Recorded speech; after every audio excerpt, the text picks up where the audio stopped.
তো আমরা আজকে যাচ্ছি ফাটাপুকুর, ওখানে বড় মেলা হচ্ছে শিব মন্দির ওখানে। তো এখানে জামে আমরা ফাঁসে ছিলাম, আধা ঘন্টা ধরে এখানেই বসেছিলাম।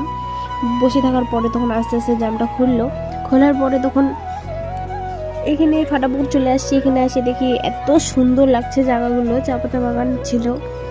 আর ফাটাপুকুর বলতে এখানে গ্রাম সাইড, ওটাই বেশ ভালো লাগতেছিল। আর এখানে ভাই ও গাড়িতে উঠতে পারে না, তাই ঘুমাই গেছিল। আর এখানে আমার ভাগনাও ঘুমাই গেছিল। হ্যালো বন্ধুরা, তোমরা সবাই কেমন আছো? আশা করি খুব ভালো আছো, আমিও খুব ভালো আছি।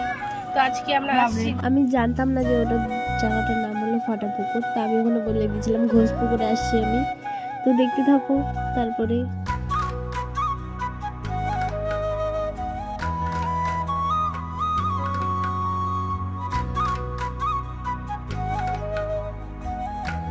মেলাতে অনেক ভিড় ছিল, আর এখানে চুরি হয় ফোন পার্স, তাই আমরা ফোনটা অত ভিডিও করতে পারিনি। ফোনটা ঢুকে রাখছিলাম ব্যাগে, তাই যতটুকু করতে পারছি আমি ততটুকুই আমি তোমাদেরকে দেখাচ্ছি।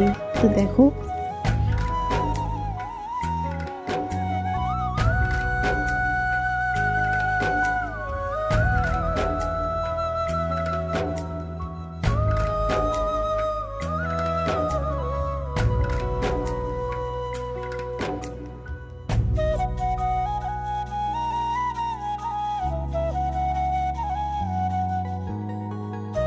তো আমরা আর ঘুরি নাই কারণ প্রচুর ভিড় ছিল। তো ওখানে মন্দিরটা দেখতে পাচ্ছ। তো ভালো লাগলে লাইক কমেন্ট শেয়ার করো, ধন্যবাদ।